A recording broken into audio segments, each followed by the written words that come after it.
하는 시간과 일상의 시간과 5월 8일이라고 하는 어버이날이라는 시간 하나 바뀌었는데 안 보이던 은혜가 보이기 시작하는 거예요. 하나님 우리에게 시간이라고 하는 것은요, 그냥 단순히 물리적인 시간이 아니라 물리적인 시간 안에 우리에게 깨달음을 주실 때 우리가 비로소 느끼게 되어지는 인생의 절기들을 맞이하게 되는 그런 시기를 우리 인생에 주시는 것 같습니다. 그런 의미에서 감사합니다.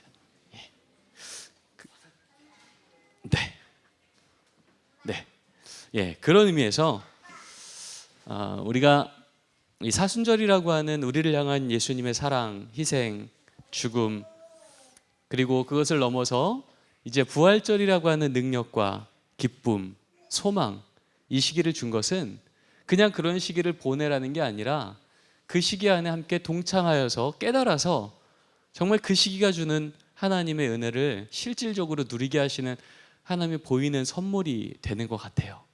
소망케는요, 여기 있는 모든 가정들이 하나님의 절기의 선물이, 특별히 오늘부터 시작하는 부활 후 50일의 기쁨, 50일간 이제 기쁨의 절기를 맞이하는, 그래서 50일이 끝날 때 오순절 성령 강림 사건, 그래서 우리 가정 가운데 약속하신 그분이 이제 영으로 임하셔서 우리 가정에 교회를 세우시고 또 그 교회가 세상을 바꿔가는 그 아름다운 일들이 여러분 가정마다 일어나기를 간절히 소원합니다.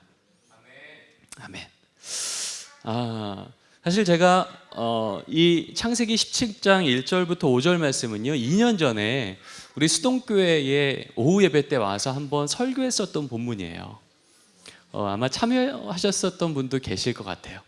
근데 제가 이 본문을 왜 다시 한번 여러분과 강의하는 첫 강의의 본문으로 잡았냐면요, 우리가 가정을 생각할 때, 특별히 믿음의 가정을 생각할 때 이 본문은요, 우리에게 마치 성경에 나와 있는 가장 우선적인 지표가 되는 말씀이기 때문에 그래요. 믿음의 조상 아브라함을 부르셨을 때부터 하나님이 우리 가정을 복된 가정을 만드시고 우리 자녀를 통하여 이 땅 가운데 Great Nation, 위대한 민족을 세워가신다고 할 때 어떤 영적 원리가 흘러가는가라고 하는 것은요, 이 말씀을 한 번 더 점검하지 않고는 우리가 너무나도 중요한 기본을 놓치고 기술을 배워가는 방법이 되지 않을까 걱정이 되어서 오늘은 다시 한번 그 기본이 되는 말씀부터 여러분하고 전하고 싶습니다. 저는요, 휴일이면 제 아들하고 종종 이렇게 야구 놀이를 합니다. 제 막내 아들이 지금 유치원생인데요, 어떤 놀이를 하냐면 저희 학교 앞에 있는 문방구점에서 산 5,000원짜리 야구 배트가 있어요. 파란색. 그리고 털실로 만든 공이 있어요. 이제 휴일이면 이 공과 배트를 가지고 아들하고 놉니다. 그럼 제가 말하죠. 혜건, 야구! 그러면 혜건이가 공하고 배트를 막 찾아와요. 제가 던지고 아이가 치기도 하고 제가 치고 아이가 던지기도 해요. 근데 어느 날 제가 한번 상상을 해본 겁니다. 여러분, 우리나라, 아니요, 전 세계에서 가장 비싼 바이올린이 뭐죠? 그쵸, 스트라디바리우스예요. 얼마쯤 하죠? 보통 한 170억 정도 한대요. 한 160만 불 정도 한대요. 저희 집에는 이제 저희 첫째 딸이 이제 초등학교 들어가면서 배우기 시작해서 집에 사다 놓은 연습용 바이올린이 있습니다. 12만 원짜리인데요. 거금을 주고 샀습니다. 근데 제가 그 야구 배트를 아들이랑 놀면서 상상을 해봤어요. 만약에 혜건 야구 했는데요, 혜건이가 공은 찾았는데 배트는 못 찾은 거예요. 그러다가 막 찾다가 보니까 저기 피아노 앞에 있는 구석에 저희 집에는 12만 원짜리 연습용 바이올린이 있지만 한번 상상해 본 거예요. 스트라디바리우스가 거기 있다고 칩시다. 얼마짜리라고요? 170억이요. 160만 불이요. 말도 안 되게요. 거기에 만약에 스트라디바리우스가 있었는데 혜건이가 배트를 찾다가 비슷하게 생긴 애가 있는 거죠. 그래서 얘를 들고 온 거예요. 휘둘면서 저한테 얘기합니다. 아빠, 나 이걸로 야구할래요. 여러분, 그때 제가 어떻게 했을까요? 그거 170억짜리야, 조심해, 그럴까요? 어떻게 할까요? 발가락도 움직이지 마, 그러겠죠. 얼마짜린데, 그러겠죠. 그러면서 혜건이 손에서 뺏으면서 그렇게 말하겠죠. 혜건아, 이건 이 목적대로 만든 게 아니야. 여러분, 혜건이가 야구놀이 하려고 스트라디바리우스를 딱 잡아드는 순간 얼마짜리가 될까요? 5천 원짜리 되는 거예요. 사실은 5천 원도 안 되는 거죠. 놀기 불편하잖아요. 근데 혜건이는 그건 모르겠고 목적은 모르겠고 난 지금 야구하고 싶은데 비슷하게 생겼으니까 나 이렇게 놀래 라고 하는 순간 스트라디바리우스가요 170억짜리가 5천 원짜리 되는 거예요. 근데 제가 혜건아 그건 그 목적대로 쓰이는 게 아니야. 이거는 세계적인 거장의 손에서 연주를 하기 위해서 만든 악기야 라고 그 손을 뺏어서 정말 세계적인 거장의 손에 쥐어주는 순간 이거 얼마짜리가 될까요? 다시 170억짜리가 되는 겁니다. 제가 오늘 우리 부모 세미나, 가정 세미나를 얘기하면서 이 얘기를 왜 하냐면요, 여러분 우리 가정이요, 하나님이 이 땅 가운데 하나님이 직접 만드신 두 가지의 디바인 인스티튜션이 있습니다. 신적 기관이 있습니다. 다른 모든 건 다 인간의 손을 통해서 만드셨지만 딱 두 가지만큼은요 성경을 통해서 하나님이 직접 만드신 기관이에요. 첫 번째는 뭘까요? 아담과 하와를 통해서 가정이요. 두 번째는요 오순절 성경 강림 석동을 통해서 교회요. 적어도 이 두 가지의 기관만큼은요 모든 것이 다 하나님의 목적대로 만드셨고 목적대로 살아갈 때 가장 아름답겠지만 적어도 우리의 가정과 우리 교회는요 하나님께서 만드신 목적대로 쓰임받을 때 가장 빛이 납니다. 가장 반짝입니다. 가장 행복할 수 있습니다. 아무리 혜건이 눈으로 볼 때 그냥 나 이렇게 놀래요, 이게 재밌어요, 제 인생 그냥 이렇게 놀래요, 하나님 목적 모르겠고요, 하나님 우리 가정 만든 목적은 모르겠고요, 어쨌든 저는 제가 지금 하고 싶은 것, 하나님이 저한테 준 것 같은 이러한 재물과 이러한 영향력과 이런 직업과 이러한 리더십 가지고 그냥 이렇게 살래요 라고 하는 순간 예수 주고 살린 이 귀한 가정이요 그 귀한 가치로 반짝이고 존경받지 못하고요 그저 5천 원짜리 인생으로 떨어질 수도 있기에 하나님의 성경을 통해서 언제나 믿음의 가정을 세우실 때마다 내가 왜 그 가정을 세웠는지에 대한 목적을 알려주셨다는 겁니다. 자, 그런 의미에서 우리 성경 한번 찾아볼까요? 창세기 18장입니다. 자, 성경책 갖고 계신 분 한번 찾아보시죠. 창세기 18장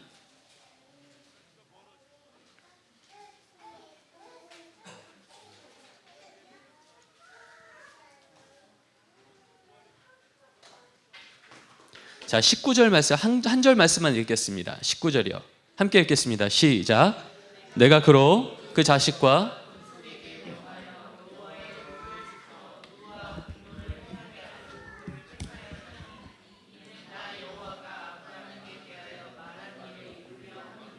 아멘. 여러분 하나님이요 아브라함한테 아직 자녀를 주기도 전이에요. 아직 이 사라의 뱃속에 아기를 낳기 이전에 지금 임신한 상태인데요 지금 99세 상태란 말이죠. 근데 하나님께서 무슨 말 하냐면 아브라함아 내가 너한테 이제 아들을 줄 건데 이제 그 아들을 통해서 비로소 너희 가정이 부부와 자녀까지 일어나는 온전한 하나의 가정을 이룰 텐데 부모 세대와 다음 세대 그 가정을 세운 내 목적이 바로 이거다라는 걸 알려주는 겁니다. 하나님이 이 아브라함에게 재정을 주시고 건강을 주시고 리더십을 주신 그 모든 목적이요 지금 오늘 말씀이 뭐라고요? 너와 내 자손이 여호와의 의와 공도를 지켜 행하는 것을 눈으로 보고자.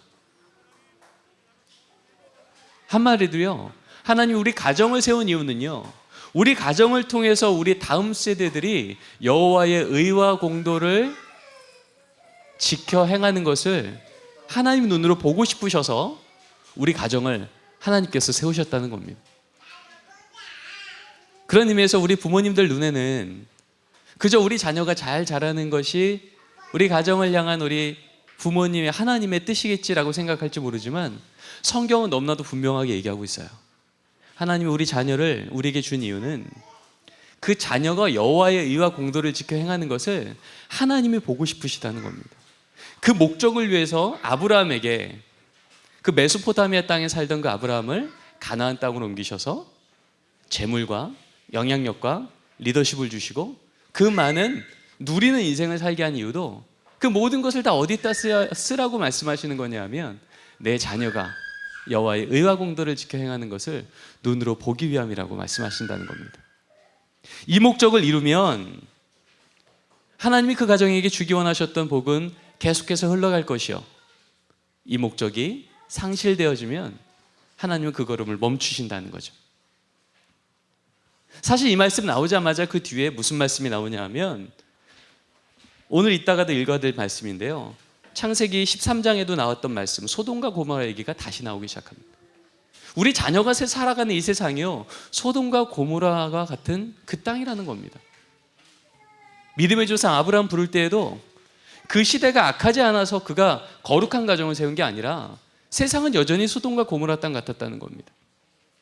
근데 그러한 땅이 누구를 통해서요? 믿음의 가정에, 믿음의 다음 세대를 통해서 어떻게 하나님의 나라로 이루어져 가는지를 하나님이 이제 그 믿음의 가정을 통해서 보여주고 싶으시다고 말씀하고 있는 겁니다. 근데 우리의 현실은 어떻습니까?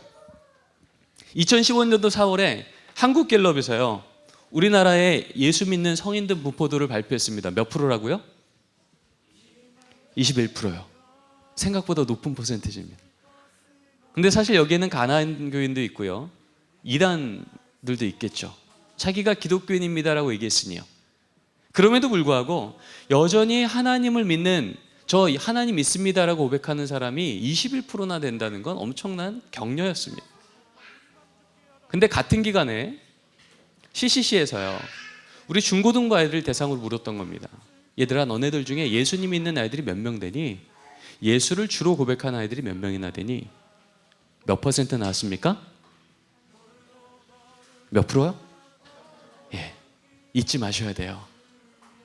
하나님이 그럼 세상의 통계를 통해서 우리에게 주시는 메시지예요. 여러분, 저 3.8%의 저 중고등부의 미전도 종족의 숫자로 떨어져 버린 이 다음 세대의 신앙이 그냥 우리 자녀들이 중고등부쯤 되면 저절로 그냥 부흥돼서 다시 20% 넘게 올라갈까요? 만약에 이게 다음 세대만의 문제라면 저는 소망이 있을 것 같아요. 어른은 여전히 잘 믿으니 애들만 다시 좀 잘 키우면 되겠지라고 생각할 것 같아요. 근데 문제는요, 여러분, 3.8%의 다음 세대가 무너진 겁니까? 21%의 부모 세대가 무너진 겁니까? 그렇죠? 21%의 부모 세대가 무너졌기에 3.8%의 다음 세대가 생겨버린 겁니다.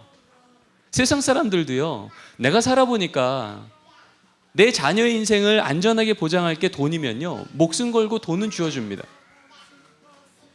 내가 살아보니까 내 인생을 안전하게 보장해온 게 권력이면 내 자녀에게요, 목숨 걸고 권력은 쥐어줍니다. 이게 세상 사람들도 하는 상식입니다.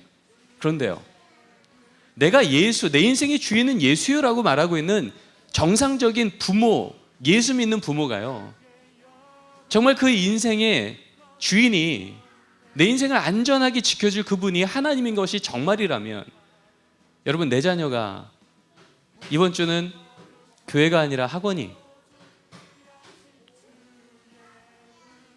하나님의 은혜가 아니라 스펙이 그 인생을 안전하게 보장해 주겠다고, 그래 이번 주는 교회 말고 학원 가자, 그래 이번 주는 수련회 말고 스펙 쌓자 라고 부모님이 허락할 수 있을까요?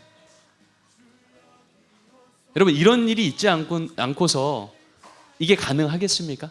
세상 상식으로도 내 인생이 중요한 것은 목숨 걸고 전해주는 게 부모인데요.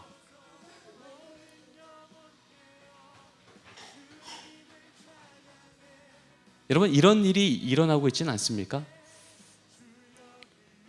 중학교 1학년짜리 딸아이 중등부 예배 시간에 엄마가 학원 앞에 딸을 내려줍니다.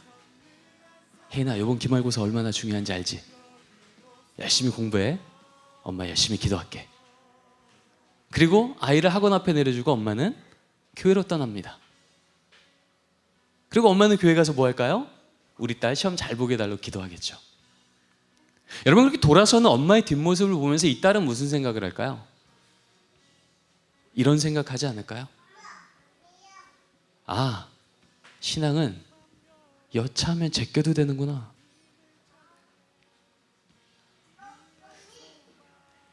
이런 생각을 하면서 신앙을 배워가지 않을까요? 만약에 이렇게 해서 이 아이가 백보양보해서 좋은 대학을 갔다고 치죠. 그러면 정말 우리가 믿는 하나님이 살아계시면 그 하나님이 이 아이가 이렇게 해서 대학을 가고 직장을 가고 결혼을 하고 자녀를 낳고 가정을 이루면 가는 걸음걸음마다 이렇게 신앙을 배워서 살면 승승장구하게 하실까요? 아니면 하나님이 살아계시다면 그 아이의 걸음을 멈추게 하실까요? 당연히 멈추게 하겠죠.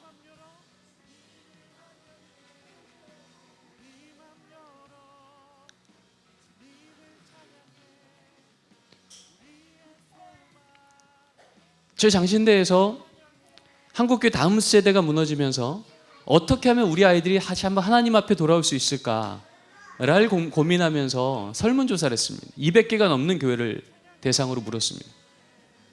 한 5가지 정도의 군을 갖고 물었습니다.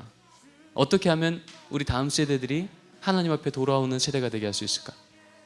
대사회적인 교회의 신뢰도 회복, 또 교회의 문화들이 세상을 따라가는 것들, 또 교회학교 선생님의 좀 열심히 다시 한번 회복되는 것들, 그리고 가정에서 믿음의 부모님이 본이 되는 삶, 5가지 영역을 놓고 질문했는데요. 놀랍게도요, 1위부터 20위까지를 줬는데 1위, 2위, 3위가 모두 다 부모의 문제로 나왔습니다. 같이 한번 읽어볼까? 1위요. 시작. 2위요. 3위요. 저희들도 놀랐습니다. 일부의 원인일 정도는 생각했죠. 근데 담임 목사님 그룹, 교사 그룹, 부모님 그룹, 아이들 그룹 나눠서 했는데요. 그 4가지 그룹의 모든 통계의 1위, 2위, 3위가 다 부모의 문제로 나왔어요. 그러면서 제가 작년도에요, 제가 지도했던 석사과정 학생이 이런 논문을 썼습니다. 우리 다음 세대 아이들이 신앙을 갖게 함에 있어서 어떤 게 가장 큰 영향을 줄까? 이걸 이론을 갖고 하지 않았습니다. 설문조사를 했습니다. 사실 설문조사의 대상은 500명의 중고등부 아이들이었는데요. 사실 여러분의 자녀들은 지금 중고등부가 아니라서 너무 먼 얘기인 것 같이 보이지만 여기 이제 나오게 될 결과를 보시면 아, 저 얘기가 우리 아이들의 얘기구나라는 걸 깨닫게 될 겁니다. 왜냐하면 중고등부 아이들마저도요, 내 신앙에 가장 큰 영향을 주는 요소가요, 1위가 누구라고요? 몇 %요? 2위는요? 엄마 아빠가 합해서 거의 몇 % 돼요? 거의 70%가 됩니다. 이번 주 교회 갈까 학원 갈까, 이번 겨울 수련회 갈까 아니면 놀러 갈까를 결정짓는 70%의 결정력이 어디서 나오냐면 부모들 하는 거예요. 여러분, 중고등부 아이들에게 있어서 그렇게 부모가 강력한 영향이라면, 아동부라면요, 유치부라면요, 영여 유치부라면요, 부모님이 손잡고 교회 오지 않으면 교회 못 올 아이들이라면요, 더욱더 절대적인 겁니다. 그래서 좀 신기했던 거예요.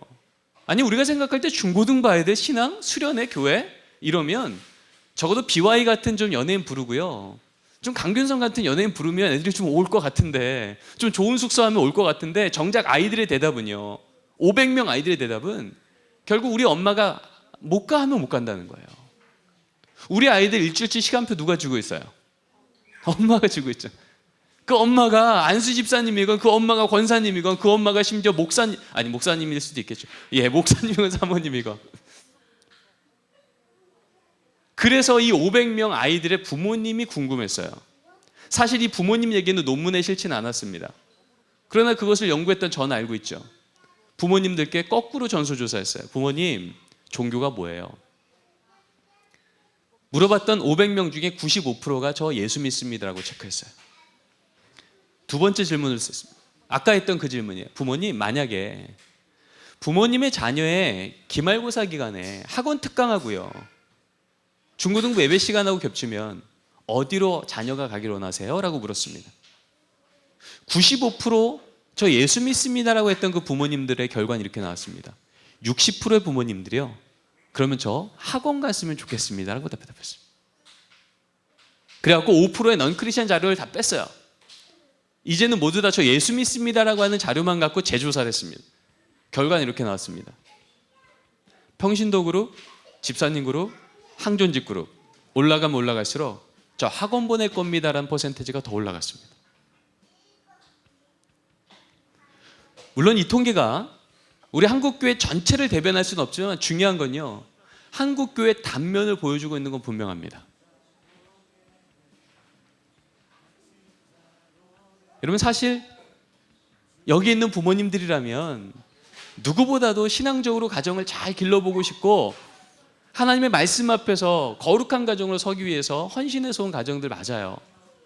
그럼에도 불구하고요, 여러분 이따가 한번 여러분 체크리스트 한번 점수 매겨 보십시오. 여러분 가정은 몇 점쯤 나오나? 우리가 알고 있는, 그래 우리 가정은 그래도 잘 하나님 앞에 서 있지라고 생각하는 것과요, 정말 잘 서 있나? 라고 하는 것을 확인했을 때 우리로 깨닫게 하시는 하나님 앞에서 조금 더 걸어가야 될 걸음이 우리에게 남아있음을 우리는 확인할 필요가 있다는 겁니다. 오늘 시간이 별로 없어서 제가 통계 자료를 몇 개 얘기하지 않지만요, 여러분 지금 미국에서도요, 바나 리서치에서, 서치 인스티튜트에서 5만 명의 아이들을 대상으로 또 3만 명의 부모를 대상으로 끊임없이 같은 질문이에요. 어떻게 하면 우리 다음 세대 아이들이 신앙 안에서 인성이, 또 실력이, 세상 앞에 리더십이 좋은 자녀로 자라날까라고 하는 것을 가지고 나온 모든 통계들이 똑같은 말하고 있습니다. 제가 한 가지만 더 말씀드리자면요, 서치 인스티튜트에서 5만 명의 누가 봐도 너무나 잘 자란 아이들이요, 교회에서는 신앙이 좋고 학교에서는 성적이 좋고 이웃에게는 본이 되고 있는 아이들, 추천받은 아이들 5만 명이요. 여러분 아시죠? 대통령 선거할 때, 예비 선거할 때 보통 몇 명 대상으로 한번 예비 출구 조사를 합니까? 보통 1000명 정도 하면은 거의 맞다고 얘기해요. 오차 범위 안에 들어온다고 얘기해요. 근데 거의 맞잖아요. 여러분 추천받은 아이들 5만 명을 대상으로 물었습니다. 얘들아, 도대체 네가 뭐 때문에 네가 이렇게 잘 자랐니? 학원 과외니? 학교 선생님이니? 아니면 프로그램이니? 캠프니? 근데요, 그렇게 추천받은 5만 명 아이들 중에요, 4만 명이 넘는 아이들이요, 1위를 뭘로 삼았냐면 엄마로 삼았습니다. 이렇게 이기적이고 타락한 세상 속에서도 이타적이고 리더십이 있고 인성이 좋고 신앙이 좋은 자란 아이들이요, 스스로 고백하기를요, 저희 엄마가 저한테는 교과서였습니다. 우리 아빠가 저한테는 교과서였습니다. 끊임없이 지금 이 시대에 우리 아이들을 어떻게 잘 길러볼까라고 할 때 우리의 눈들이 프로그램과 성적으로 가고 있을 그때, 진짜 그렇게 살았던 사람들의 이야기를 통해서 들려지는, 거꾸로 들려진 소리는요, 프로그램이 아니고요, 성적이 아니고요, 그런 성적과 그러한 삶이 되었던 그 바탕에는요, 건강한 부모가 있더라는 겁니다. 근데 그 건강한 부모는 신앙을 갖고 있는 말씀의 부모였다는 겁니다. 그래서 저는 충신교회에서 교육총괄 목사할 때부터 이런 자료들을 보게 되고 현장을 보게 되면서 부모님들한테 이렇게 묻기 시작했습니다. 부모님, 부모로도 회심하셨습니까? 집사님으로는 회심하셨죠. 그러니까 새벽기도도 안 빠지고 금요철에도 안 빠지고 중요할 때마다 헌금도 열심히 내시죠. 근데 문제는요, 내 자녀의 육아 앞에서도, 내 자녀의 진학 앞에서도, 내 자녀의 공부 앞에서도 예수가 주인 맞습니까?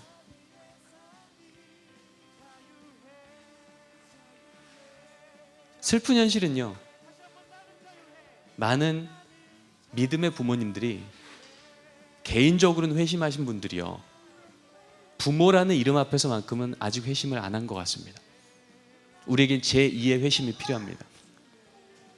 바로 그것을 다뤘던 본문이 어디냐? 바로 창세기 17장, 오늘 우리가 본문으로 정한 이 말씀입니다.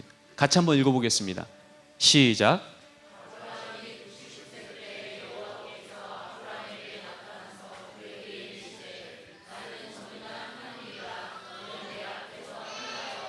여기까지요. 여러분 아시다시피 아브라함은 75세 때, 창세기 12장 때 하나님이 부르셨습니다. 내가 너로 인하여서 위대한 민족을, 그레이트 네이션 만들겠다라고 말씀하시며, 그 메소포타미아 땅, 그 당시 티그리스 유프라테스가 인간적인 눈으로 보면 가장 문명이 발달됐던 그 기름졌던 그 땅, 거기에서 이 아버지, 아브라함의 아버지가 뭐 하던 사람이에요? 우상 빚던 사람이죠. 그럼 아브라함이 75세까지 뭐 하며 살았을까요? 우상 빚으며 살았겠죠. 한마디로 우상쟁이였다고요, 아브라함이요. 우상쟁이가 그 당시 최고의 문명이 있던 땅 속에 살았었는데, 그가 도대체 무슨 일로 인하여서 가나안 땅으로 친족 버리고 직장 버리고 땅 버리고 다 버리고 옮겼을까요? 구약 성경은 거기에 대한 힌트를 조금도 얘기하고 있지 않습니다. 그런데 사도행전은 스데반 집사님이 순교하시기 바로 전에 성령의 감동하심을 받아서 설교하기 시작할 때 그 설교에 이런 말을 합니다. 아브라함이 메소포타미아 땅에 있을 때 하나님이 그에게 자기의 영광을 보여.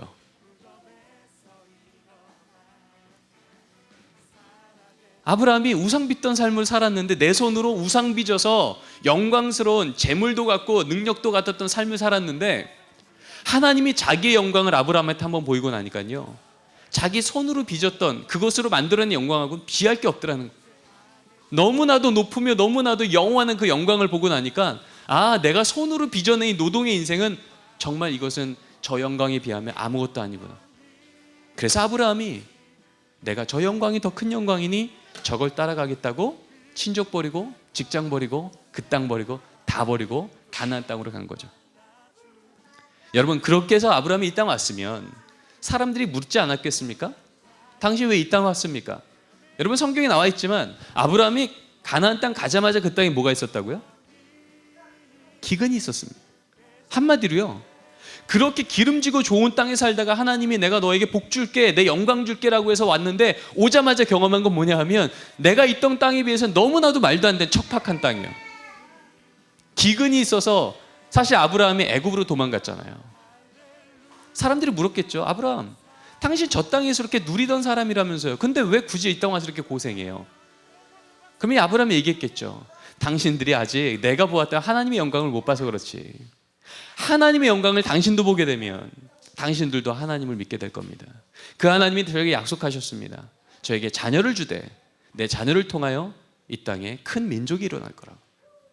여러분, 그러면 적어도 하나님이 창피하지 않으시기 위해서라도 적어도 이 아브라함에게 여기 오자마자 아들 줘야 되는 거 아닙니까? 뭐 아들도 보통 한 세 쌍, 네 쌍, 막 쌍둥이 낳아야 되는 거 아닙니까? 근데 말도 안 되게요. 99세 때 이 땅 온 지 24년이 지나도록요, 아들 한 명 주지 않는 겁니다. 이 당황스러운 상황 앞에 아브라함이 너무나도 답답해서 하나님 앞에 있을 때 그때 하나님이 아브라함 앞에 나타나서 하셨던 말씀이요, 첫 번째 말이 뭐냐면 나는 전능한 하나님이야.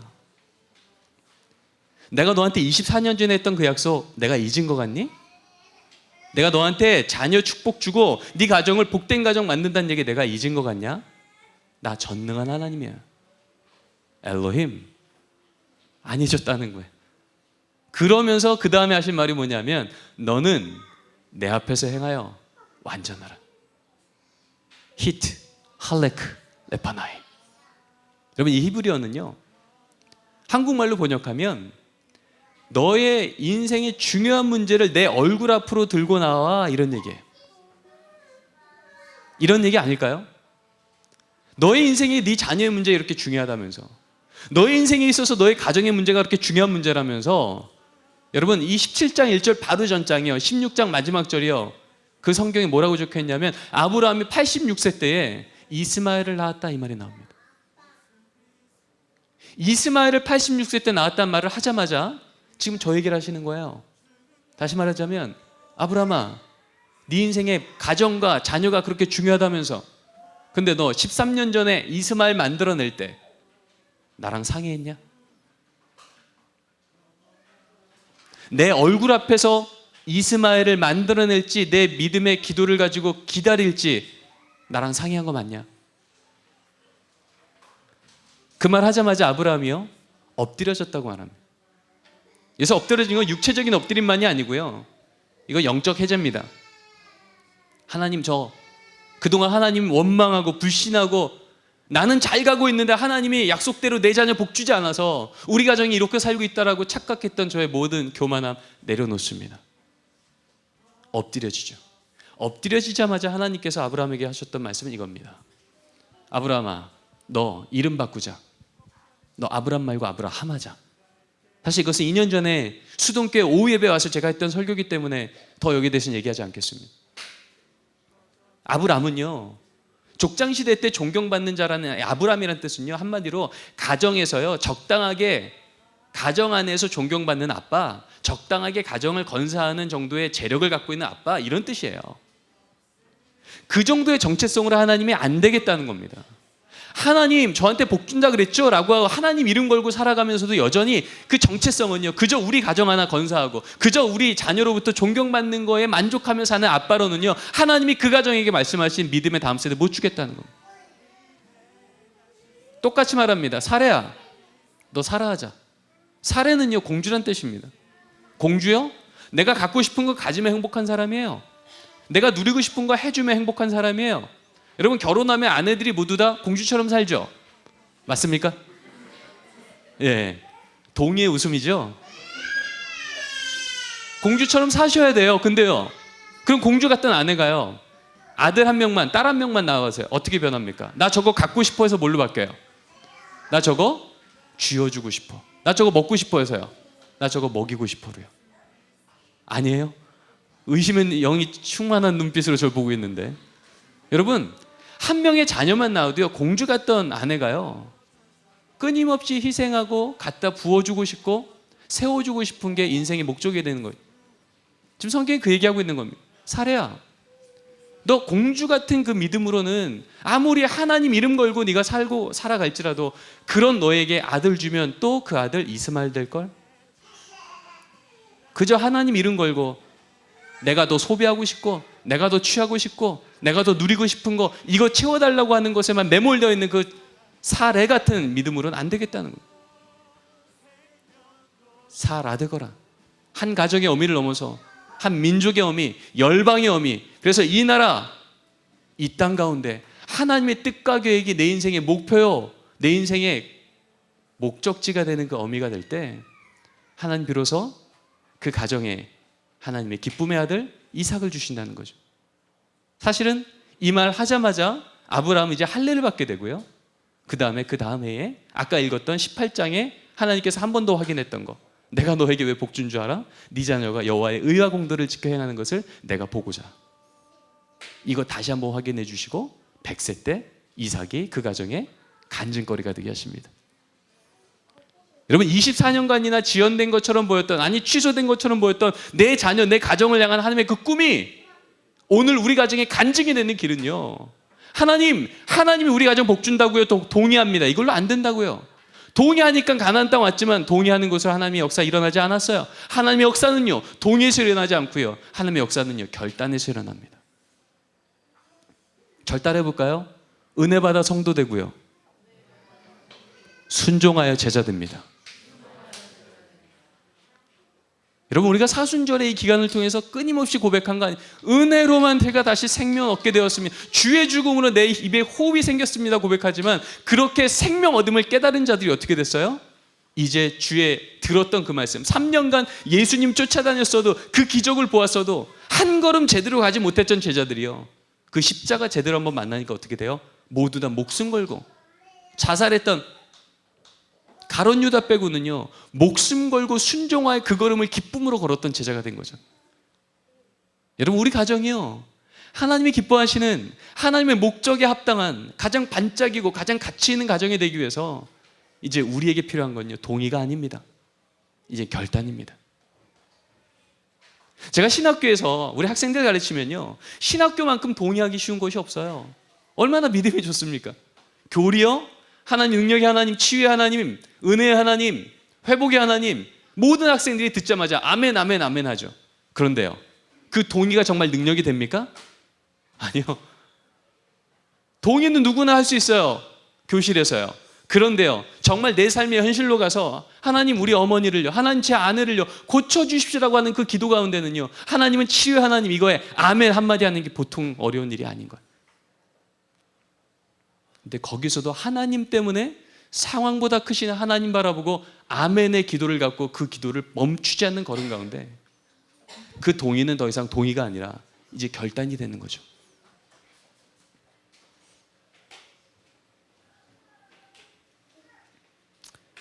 한 번만 더 확인해 주시겠습니까? 이게 안 넘어갔는데 다시 한 번만요.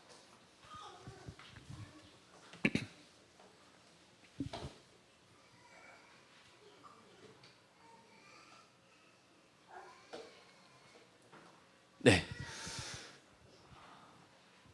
성경은요, 끊임없이 우리 다음 세대, 우리 가정이 하나님 앞에서 온전히 서는 길은 부모 세대가 하나님 앞에 서게 될 때 부모를 통하여 다음 세대가 서게 된다는 것을 말씀하십니다. 여러분 너무나 잘 아시는 쉐마 말씀이죠. 너는 내가 내게 말한 이 명령을 내 머리에 새기고가 아니었습니다. 내 어디에 새기러 오라고요? 마음에 새기고. 히브리어 레바브요. 레바브는요, 인격이란 뜻도 되고요, 삶이란 뜻도 됩니다. 하나님이 우리 부모 세대에게, 이 부모 세대가 어떤 부모 세대예요? 세계로 호령하던 바로의 무릎을 꿇리시고요, 홍해의 바다를 갈라내시고요, 그 능력의 하나님, 그 살아계신 하나님, 그 하나님을 경험한 이 부모 세대에게 말하는 거예요. 그 하나님을 머리에 기억하여 입으로 전하지 말고 마음에, 삶에, 인격에, 그래서 위기가 왔을 때 무릎 꿇어 기도하며, 감사한 일이 있을 때 교만하지 않고 손들어 찬양하며, 아니 나 혼자 무릎 꿇지 않고 자녀와 함께 무릎 꿇리며 이 상황 앞에 하나님이 어떻게 역사하시나 보자고 함께 기도하는, 여러분 지금 여러분 자녀 아이들 이제 유아부, 이제 유치원 들어가기 시작한 이 아이들이 함께 기도하는 게 불가능할까요? 아니요.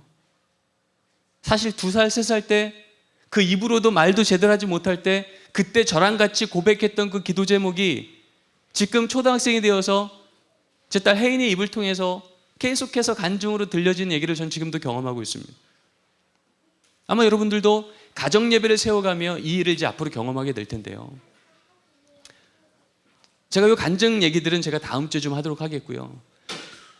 여러분 앉았을 때든지 일어날 때든지 길을 갈 때든지 부지런히 가르쳐 지키게 하라, 이게요, 하나님이요, 지금 이 부모 세대는 어디에 관심이 있냐면 땅 한 평 없이 1년에 하루도 안식하는 날 없이 노예로 살았던 이 사람들이요, 지금 저기 가나안 땅, 젖과 꿀이 흐르는 저 땅을 주겠다는 겁니다. 하나님이요.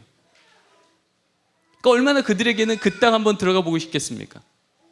근데 하나님이 그 얘기하는 거예요. 저 땅은 내가 책임져 준다. 저 땅은 내가 보장한다. 문제는 저 땅에 들어가는 너희들이 너의 자녀들에게 앉았을 때든지 일어날 때든지 길을 갈 때든지 부지런히 가르쳐 내가 누구였는지 talk to them. 그들에게, 이것을 한국말로는 가르쳐 지키게 하라 혹은 강론하라고 말했지만 히브리어 원어로 들어가면요, 이것은 강론도 아니고요, 렉처도 아니에요. 히브리어 원어로 들어가면요, 내가 경험한 하나님이 누군지를 고백하라는 겁니다. 사실 요즘에 하브루타도 얘기가 나오고요, 질문법도 얘기가 나오고요, 플립 러닝도 얘기 나오고요, 거꾸로 학습도 나오고요, 인문학적 관점에서 최고의 효율적인 교육법에 대해서 얘기가 나오고 있지만 모든 교육에 가장 뛰어나신 하나님께서 우리에게 알려주신 이 신명기 말씀 때부터 이미 우리에게 알려주신 하나님의 가르침의 방법 뭔지 아십니까? 질문법도 아니고요, 고백법입니다. 내가 경험한 하나님이 누군지를 입으로 고백하기 시작할 때요, 그 고백을 들은 자가 생각하고 상상하고 꿈꾸고 바로 그때 그들이 깨닫게 해주는 그 지혜가 바로 이 세상을 움직이게 하는 지혜라는 것을 우리는 알게 됐습니다. 삶으로 가르치는 겁니다. 결코 입에서 나온 게 아이들을 바꾸지 않고요, 우리가 살아낸 것만큼만 아이들이 따라오게 됩니다. 지금 여기 유아부 아이들 많죠. 만 3세 이전 아이들은요, 인지적 전조작기입니다. 그 말이 무슨 말이냐면요, 물을 쏟았을 때 물 쏟으면 안 되지, 물 쏟았으면 걸레로 닦아야지, 엄마한테 와서 미안, 잘못했다고 말해야지 라고 말한다고 애들이 알아들을까요? 못 알아들을까요? 알아들으면 그 아이가 정말 천재인 겁니다. 못 알아듣는, 그게 정상이에요. 만 3세 이전에는요, 인지적 전조작기, 프리-오퍼레이셔널, 그러니까 논리적으로 얘기하는 게 안 먹히는 나이란 뜻이에요. 그때 하나님은요, 이런 논리적으로 이해되지 않는 시기를 주면서 이 아이가 어떻게 옳은 것을 내 삶 속에 따라 채우고 인격에 채우게 하시는지에 대한 방법을 우리에게 주는 선물이 있는데, 그 선물이 뭐냐 하면 모방입니다. 그래서 이 시기에는요, 만 3세 되기 전에는요, 우리 아이들을 잘 가르친다는 것은 이 아이가 따라할 좋은 모델을 내 삶을 통해서 보여주는 겁니다. 예배 드릴 때, 기도할 때, 찬양할 때, 밥 먹을 때, 놀이할 때, 모든 관계 안에서 아이들을요, 입으로 논리적으로 설명하고 지적하면 아이들이요, 그 행동을 멈추긴 합니다. 근데 멈췄지만 그 아이가 학습을 할까요? 학습을 못합니다. 왜요? 인지적 전조작기일 때는요, 내가 하고자 하는 것이 멈췄을 때 아이가 뭘 느끼냐면 수치심을 느낍니다. 수치심이 느껴지는 순간요, 이 아이는요 학습을 멈춥니다. 자기를 보호하기 위해서요. 근데 우리는요 3살 버릇 80까지 간다고 해서요, 우리 아이들이 이제 막 기어가기 시작하고 손으로 만지기 시작할 그때부터 어떻게 해요? 엄격하게 아이들을 대합니다. 엄격하지 말라는 게 아니고요, 엄격한 것보다 더 중요한 것은요, 그 아이가 따라갈 좋은 모델을 보이는 것이 좋다는 거예요. 근데 엄격함에 감정이 들어가기 시작한 우리 아이들은요 수치심을 경험하기 시작해서 그 행동을 멈추고 이제는 그 행동을 안 하긴 하지만 다음에 똑같은 상황이 오면 똑같이 행동하게 됩니다. 제가 이 부분도 다음 주에는 조금 더 영아기부터 유치기, 유아기, 그 다음에 학년 전기까지로 이어서 좀 설명을 드릴게요. 어쨌든 여러분, 앉았을 때든지 일어날 때든지 길을 갈 때든지 이 일은요 우리 아이들이 좀 커서 얘기가 아니고요, 지금 바로 여러분의 무릎에서 아이들이 자랄 그때부터 얘기입니다. 그런 의미에서 우리 삶 속에 가정예배라고 하는 것은요, 하나님께서 우리 가정에게 주신 가장 우리 자녀를 잘 길러가며 우리 가정을 하나님의 목적대로 가게 하며 하나님께서 우리 가정에게 영광 받으시기에 가장 합당한 하나님이 만드신 교육의 현장이 된다는 겁니다. 같이 한번 읽겠습니다. 시작.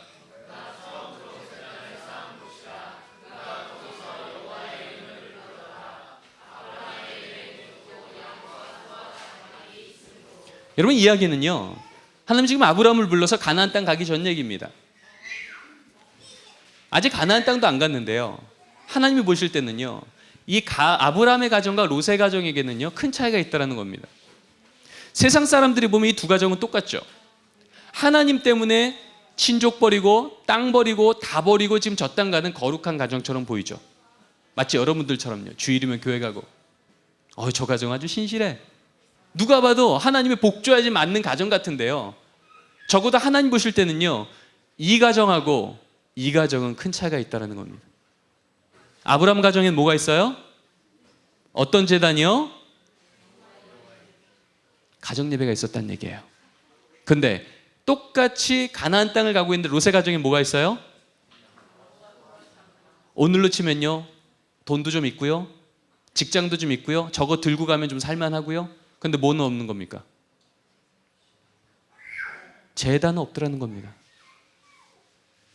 양 챙기느라, 소 챙기느라, 장막 챙기느라 하나님 앞에 예배할 시간은 없는 겁니다. 하나님이 이걸 보고 계신 거예요. 내가 너에게 복의 땅 주리라고 해서 지금 가나안 땅 거의 다 도착했는데 하나님은 그 땅 도착하기도 전에, 아까랑 똑같지 않습니까? 가나안 땅 들어가기도 이전에 신명기 6장을 통해서 하나님께서 말하는 거잖아요. 그 땅 내가 줄 건데 그건 걱정하지 마. 대신 앉았을 때든지 일어날 때든지 길을 갈 때는 부지런히 네 자녀가 하나님이 누구인지 알게 하라고 말씀한 것, 이거 확인하자는 말하고 똑같지 않습니까? 아직 가나안 땅 가지도 않았는데 바로 앞에서요, 양과 소와 장막이 있는데 롯, 너의 가정에 예배 있냐? 여러분, 이 말 읽자마자 이 다음 절에 바로 무슨 얘기가 나오는지 아십니까? 소돔과 고모라 땅 얘기가 나옵니다.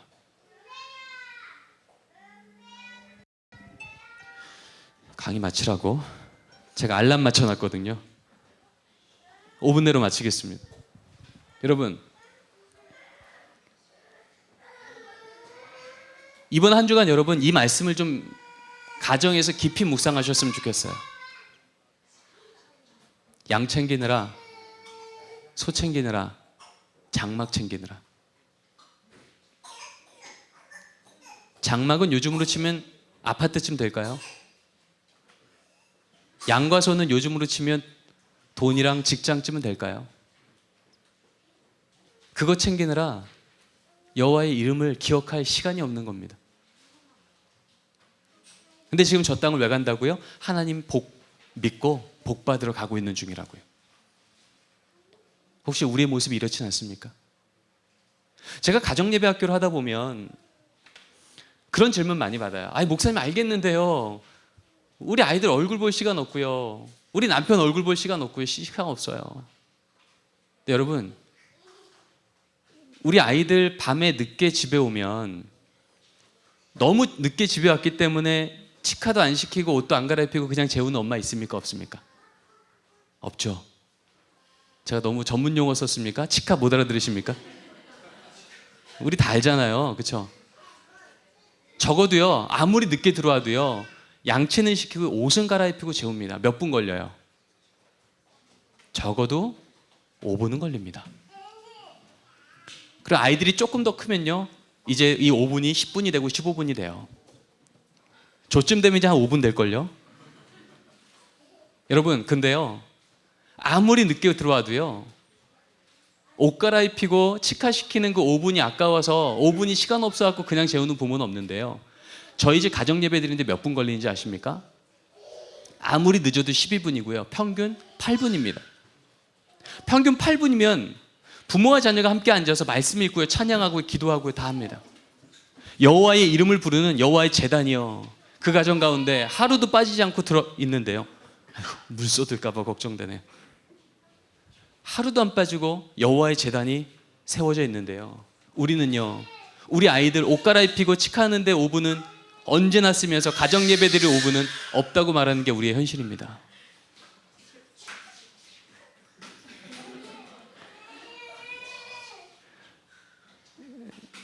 제가 2주만 강의를 맡았기 때문에 다음 주에는 제가 가정 예배 구체적인 사례들과 방법들과 자료들 다 설명을 좀 드릴 거예요. 근데 다음 주에 그런 컨텐츠 또 기술 방법들인 그 내용들보다 더 우선적인 건 하나님이 왜 우리에게 이런 말씀을 주시는가에 대한 부분인 겁니다. 가정 예배는 부모가 자녀 때문에 하는 숙제도 아니고요, 가정 예배는 시간 없어서 못 드리는 것도 아니고요, 가정 예배는 성경 몰라서 못 드리는 것도 아닙니다. 가정 예배는 믿음 없어서 못 드리고 있고요, 믿음 회복하면 가정 예배는 다시 회복이 됩니다. 가정 예배가 살아있는 그 가정이요, 그 가정은 하나님께서 필요한 대로, 그것이 재정이건 건강이건 리더십이건 하나님께서 더 잘하시는 그분이 공급하신 은혜로 감사들이 넘쳐나게 하시는 하나님의 은혜의 자리가 될 줄 믿습니다. 마무리는요, 이건 뭐 시간이 없어서 못 볼 것 같아요. 마지막 고백만 하고 마치겠습니다. 이것만 확인해 볼까요? 1919년도 평양신학교에 찰스 클락이라고 하는 과관령 교수님이 목사님도 훈련시킬 때요, 이런 것을 썼어요. 장로와 집사, 전도사, 목사 후보자에게. 교회에서요, 장로님, 권사님, 집사님 되려면 6주 훈련, 8주 훈련 받았잖아요. 그래도요, 이 질문에 답 못하면요, 임직하지 말라는 겁니다. 집사님 시키지 말라는 거예요. 장로님 시키지 말라는 거예요. 그 질문 중에 4번이 이겁니다. 같이 한번 읽어볼까요? 5번이요? 적어도 내가 교회 집사 되려면요, 내 가정 예수 믿게 하는 거 책임지라는 겁니다. 그거 못하고 어떻게 집사 되겠냐는 거예요. 근데 사실 이 말은 과관료 목사님이 쓴 글이 아니고요, 사실은 성경에 나와 있는 목회 서신에 있는 글이죠. 하나님 말씀에 있는 글입니다. 가정 예배를 드리고 있는지, 여러분 적어도 교회에서 열심히지만 집으로 들어갔을 때도 예수를 고백하고 함께 찬양하는 그 고백이 있지 않고는요, 그 가정 적어도 교회에 일꾼 못 된다는 겁니다. 아직 걸어가야 될 길이 남았다는 거예요. 다시 말해서 최소도화 되지 않았다는 겁니다. 여러분, 그런 의미에서 가정 예배요, 이건요, 열심히 있는 어떤 가정들이 하는 게 아니고요, 어떤 여건이 되는 어떤 가정들이 하는 게 아니라 하나님 말씀 앞에선 합당한 가정이 마땅히 해야 될 걸음입니다. 디모데전서 5장 8절 말씀이요, 누구든지 자기 친족, 자기 가족을 부지런히 돌보지 않으면 믿음을 버린 자요, 불신자보다 악한 자니라. 여러분, 여기서 말하고 있는 부지런히 돌본다는 이 얘기가, 이건 부모한테 보낸 편지거든요. 부모 세대한테. 그러면 가족은 누구를 얘기하는 겁니까? 자녀를 얘기하는 겁니다.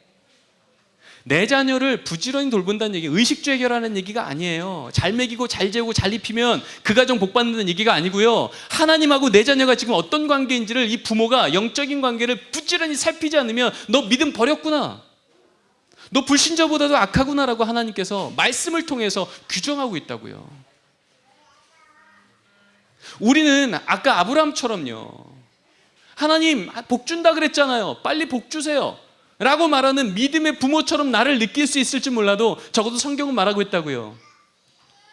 정말 믿음이 있다면, 내 가정이 믿음이 있다면 내 자녀가 오늘도 하나님을 주로 고백하고 있는지를 부지런히 살피는 이 수고, 적어도 5분의 가정 예배, 이거 무너지면 불신자보다 악한 자라고, 믿음 버린 줄 알겠다고 디모데전서 5장 8절 말씀이 우리에게 말하고 있다는 겁니다. 이 말을 거꾸로 뒤집어 볼까요? 부지런히 우리 가정과 우리 자녀가 하나님과 어떤 관계인지를 세워가는 가정 예배가 세워 있는 가정, 하나님이 보장하신다는 겁니다. 성경은 말하죠. 에베네셀 돌 하나 세웠더니 그날부로 블레셋이 넘어오지 못했고 여호와의 손이 이스라엘을 보호하셨다고요. 우리는요, 우리 손에 있는 칼이, 우리 손에 있는 돈이 우리 가정을 보호하는 것처럼 느끼지만 성경은 말합니다. 우리를 진짜 보호하는 것은 여호와가 우리에게 어떤 일을 행하셨는지, 여기까지 우리를 도우셨다라는 고백, 여호와의 에베네셀의 돌이 세워지면 그 믿음의 고백이, 여호와의 손이 우리를 세상으로부터 지켜서 블레셋이 감히 넘어오지 못하며 블레셋으로부터 지키시는 하나님의 은혜가 우리 가정 가운데 세워진다고요.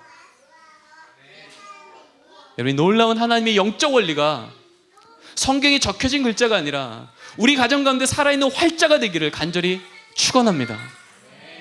기도하고 마치겠습니다. 하나님 감사합니다.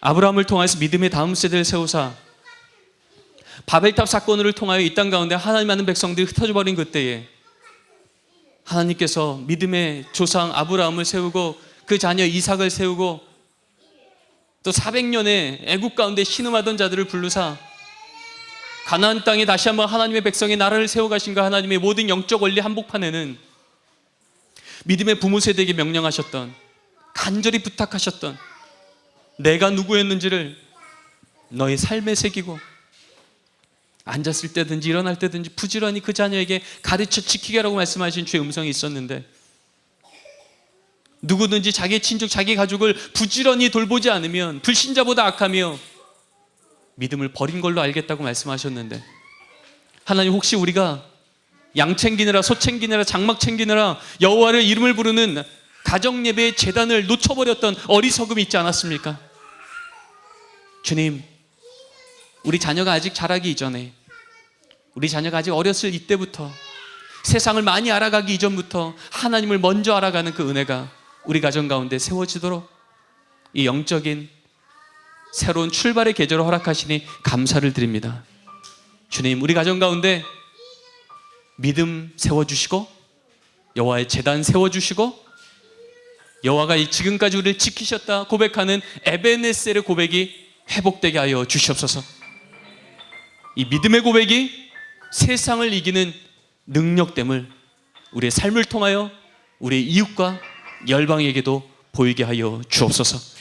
감사하며 예수님의 이름으로 기도드립니다. 아멘.